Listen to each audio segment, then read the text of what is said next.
Hi students, मैं हूं सुभाष सिंह।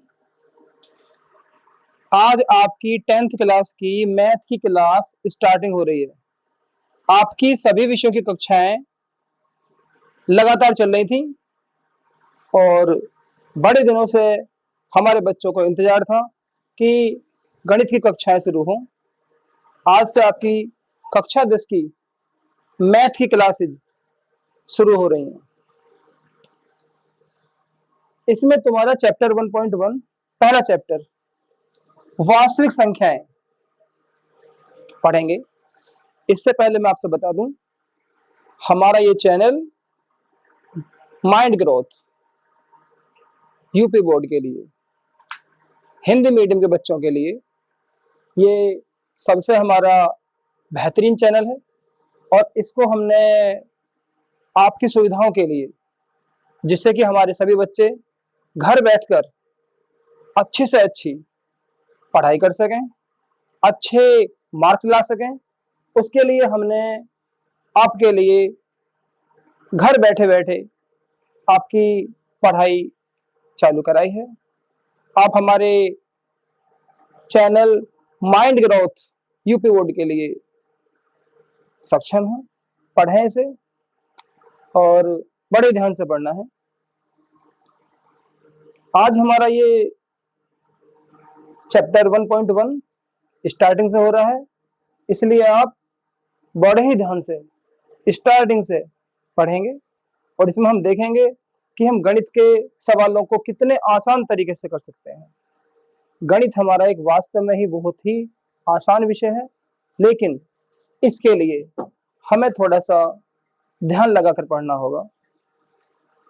तो हम देखते हैं चैप्टर 1.1 वास्तविक संख्याएं।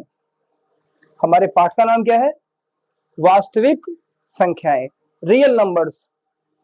तो इसमें हम चैप्टर हमारा खंडों में बटा हुआ है, 1.1 है, 1.2 है, 1.3 है, इस तरह से।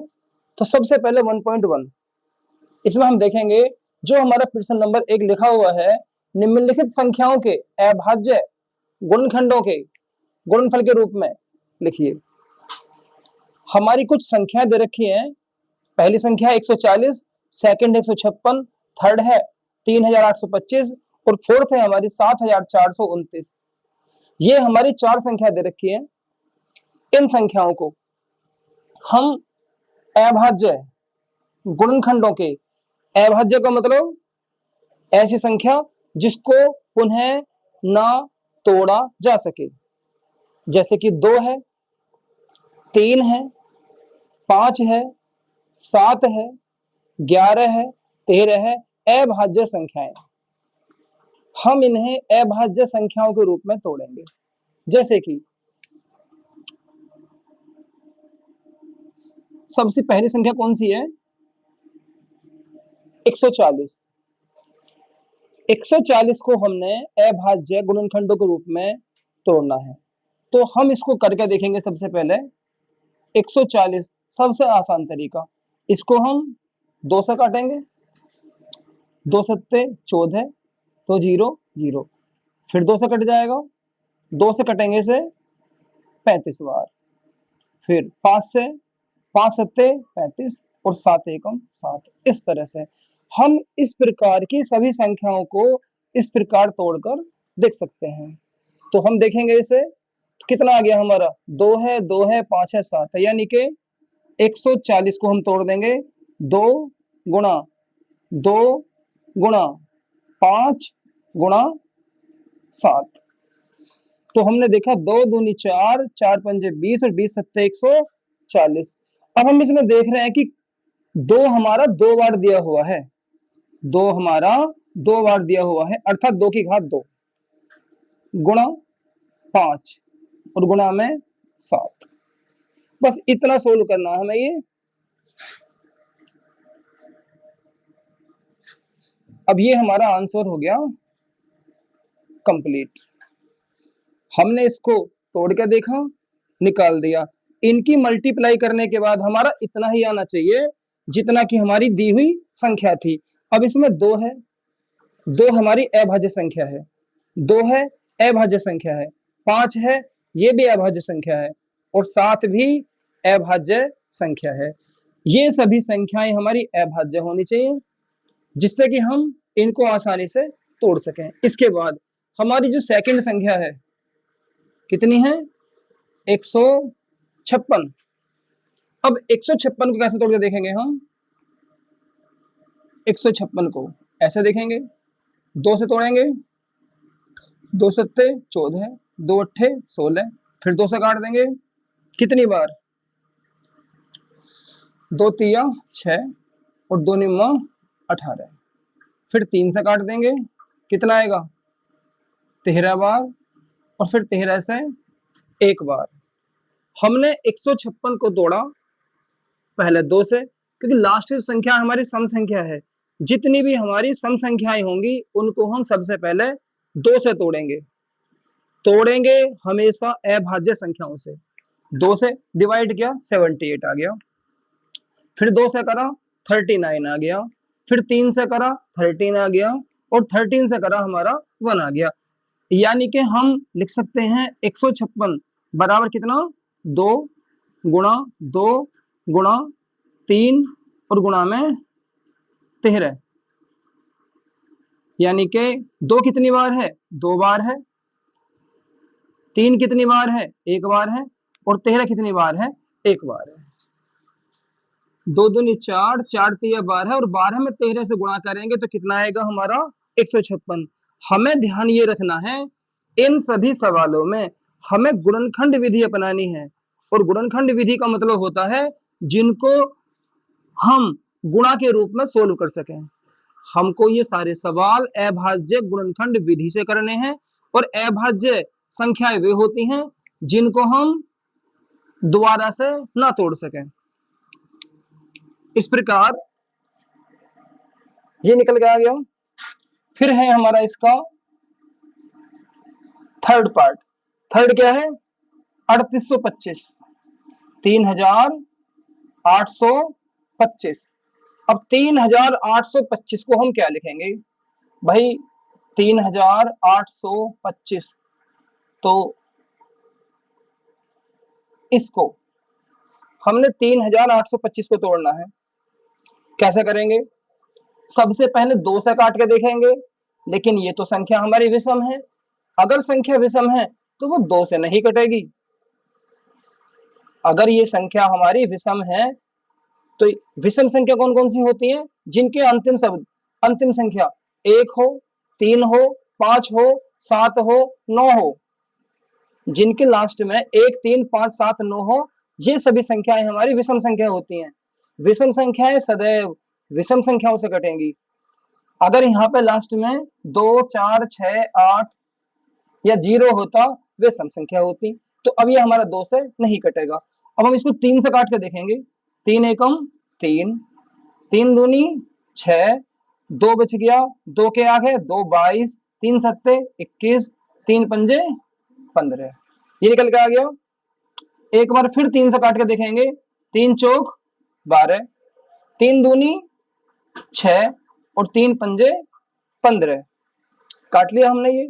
लेकिन अगर हम इसको 3 से काट के देखते हैं तो 3 एकम 3, 3 चौक 12, 5 कटने का नहीं है। अब हमारी ये संख्या 3 से नहीं कटेगी, 4 लेंगे नहीं। फिर अगर लास्ट में 5 संख्या है, ये भी ध्यान रखना है, अगर लास्ट में संख्या हमारी 5 है या 0 है, वो 5 से अवश्य ही कट जाएगी। अगर लास्ट की संख्या हमारी 5 दे रखी है तो 5 से बहुत आसान तरीके से कट जाएगी। जैसे कि 5 यहाँ पे लिख दिया हमने, 5 अट्ठे 40, 2 के आगे 5, 5 पच्चे 25, ये आ गया। अब कितना आ गया हमारा? 5 से काटा 5 अट्ठे 40, और हमने इससे काटा 5 पच्चे 25। अब फिर कितना करेंगे इसे हम? फिर 5 से कर लेंगे। कितनी बार? 17 बार। 17 पंजे 85। फिर हम इसे एक बार 17 से काट देंगे। तो 17 से काटने पर क्या होगा? 17 एकम 17, यानी कि हमने सबसे पहले 3 से काट के देखा।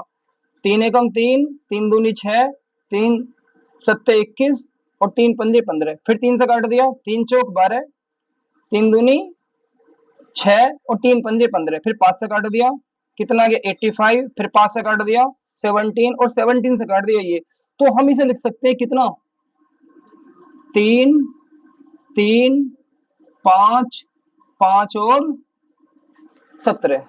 अब हम इसमें देख रहे हैं कि 3 कितनी बार है 2 बार, 5 कितनी बार है 2 बार और 17 कितनी बार है 1 बार। तो इस तरह से यहां से हम देखेंगे और यहां पर हम उसे लिख देंगे। पहली संख्या करी, दूसरी को करा और तीसरी को करा। अभी हमारी संख्या 7429 बची हुई है, यानी कि 7429। अब हमने 7429 को 7429 को डिवाइड करना है। 7429 को कैसे करके देखेंगे हम, देखिए अगर हम इसे देखते हैं 7429 को, तो ये 3 से नहीं कटेगी, 4 से सम संख्या है, 5 लास्ट में है नहीं, तो हम इसको देखेंगे, हम इसे काटेंगे 17 से। कितने से काटेंगे हम इसे 17 से। तो देखो 17 चौका 68, कितने बच गए यहाँ पे 6, 6 के आगे 2 62, 17 चौका 17 तिया 51, तो हमने 17 से काटा, 17 चौका 68, यहाँ बच गए हमारे 6, 6 के आगे 2, 17 तिया 51, यहाँ बच गए हमारे 11, 11 के आगे 9 और 17 सत्ते 119। अब इसको 17 से नहीं काटेंगे, अब काटेंगे इसको 19 से। तो जब 19 से काटेंगे तो 19 दूनी 38, यहाँ कितना बच गया 5, 5 के आगे 7, 19 तिया 57 और अब काट देंगे 23 से और 23 एकम 23। अब हमने इसको देखा, 17 से काटा, 19 से काटा, फिर 23 से काटा, तो हमारे इसके फैक्टर कितने आ गए, एक 17, एक 19 और एक 23। 17 आ गया, 19 आ गया और एक संख्या हमारी 23 आ गई। तो हमने सभी संख्याओं के अभाज्य गुणनखंडों के गुणनफल के रूप में लिखना था। अभाज्य के लिए हमने पहले 140 को करके देखा, डिवाइडेशन से किया, फिर उसके बाद हमने फैक्टर रूप में लिख दिया। ये करने हमको गुणनखंड विधि से ही है, लेकिन हम उसको पहले अलग से करके देख लेंगे कि इनके मल्टीपल कितने कितने आ रहे हैं। अगर कोई संख्या 2 बार दे रखी है तो उसकी पावर 2 लगा दो, 5 एक बार है, 7 एक बार है। 156 दिया है, 156 को भी हमने पहले 2 दूनी 4, 4 तिया 12, 12 गुणा 13 कितना बैठ जाएगा हमारा 156। 3825 था, 3 गुणा 3 गुणा 5 गुणा 5 गुणा 17 और इनकी मल्टीप्लाई कितने आएगी हमारी 3825। इसमें 3 कितनी बार था 2 बार था, पहले सवाल की तरह 2 बार था तो पावर 2 लगा दिया। 5 कितनी बार है 2 बार है तो पावर 2 लगा दिया। 17 एक बार है, तो यहाँ पे चाहे एक लिख दो चाहे एक मत लिखो, क्योंकि जो एक बार दे रखा है वो तो हमारा कन्फर्म है ही। तो इस प्रकार से हम इन सवालों को अगर अभाज्य गुणनखंड के रूप में लिखना आएगा तो हम आराम से कर लेंगे। प्रिय छात्रों, मेरे प्यारे बच्चों, हमने सबसे आसान विधि से आपको सवाल करवाने के लिए दे रहे हैं, जिससे कि तुम घर बैठे बैठे आराम से हमारे माइंड ग्रोथ चैनल को सब्सक्राइब करें और पेड क्लास करें और इसके बाद इसको आराम से घर बैठकर तुम पढ़ सकते हो।